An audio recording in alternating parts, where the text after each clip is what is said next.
Ya, ciri-ciri ruqyah yang tidak dibolehkan. Ini mungkin banyak sekali Bapak Ibu yang belum tahu. Pertama, ruqyah yang tidak dibolehkan, peruqyahnya bisa melihat jin.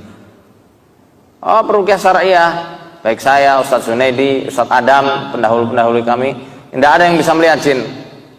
Soalnya celana jin. Ya. Kalau orang yang bisa melihat jin, kita tidak pandang bulu. Walaupun dia mengaku sebagai ahli agama sekalipun, dia ngaku bisa lihat jin, matanya ada jinnya.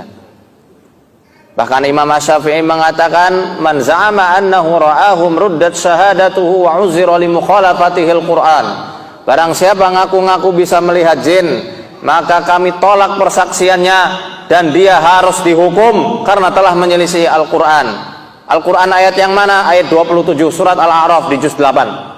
Allah Subhanahu wa taala berfirman, innahu yarakum huwa wa qabiluhu min haitsu la tarawnahum. Sesungguhnya iblis dan kabilah-kabilahnya dari bangsa jin ngelihat kalian dari tempat yang kalian itu tidak bisa melihat mereka. Bisa ngaku-ngaku melihat jin, kamu ini yang ngintil adalah kuntilanak, gondoruwo, pocong, babi ngepet dan lain-lainnya, sudah itu orang kesetanan, tidak usah dipercaya. Pernah ada di sini tiba-tiba datang, kamu tuh ada yang ngikutin, bilang aja di matamu ada setannya, harus diruqyah. Yang diruqyah kamu, bukan saya. Yang kedua, ada praktek-praktek penerawangan, ini juga tidak dibenarkan, bahkan disanggah juga oleh para ulama-ulama, termasuk ulama sufi. Syekh Abdul Wahab Asy'arani, penghulunya ulama sufi dari Mesir pada zamannya. Beliau mengatakan dalam kitab Al-Minnah Husaniyah cetakan Al-Harumain halaman 18, beliau mengatakan, wa man kushifa lahu amma yaf'aluhu an-nasu fi qu'uri buyutihim fa huwa kashfun syaitaniyun fayajibu alaihi taubatu minhu fauran. Siapa yang bisa melihat apa yang dilakukan oleh orang-orang di celah-celah rumahnya, maka itu adalah penerawangan yang timbul dari setan dan wajib bagi dia bertobat saat itu juga. Ketiga, dalam praktek ruqyah syariah tidak ada praktek-praktek untuk menangkap jin ke dalam botol. Penjelasannya rada panjang, saya singkat karena 5 menit lagi.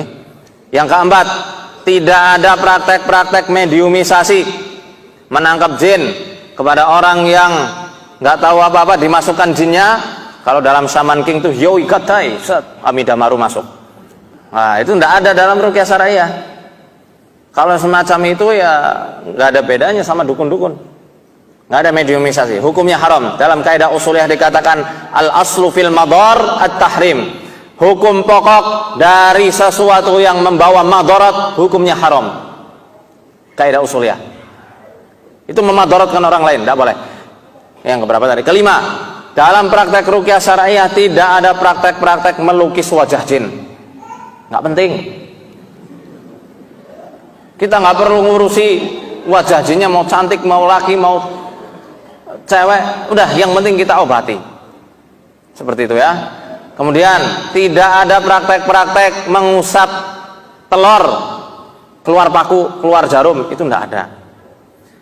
Mentransfer penyakit ke kambing, kalau penyakitnya asam urat ditransfer ke kambing, kasihan tiap hari makan rumput, asam uratnya bisa makin kambuh gitu. Ya, dan lain-lainnya, ada banyak, pada waktu ini terbatas. Kemudian tentang jimat syariah ada atau enggak? Tidak ada, karena azimah sendiri, jimat asalnya dari kata azimah. Azimah itu sinonim dari kata ar-ruqyah. Tapi kalau jimat dalam bahasa Indonesia itu sebangsa kayak pring petuk, keris, tombak yang disucikan, maka tidak ada jimat syariah kalau ditinjau dari sisi bahasa Indonesia. Barakallah.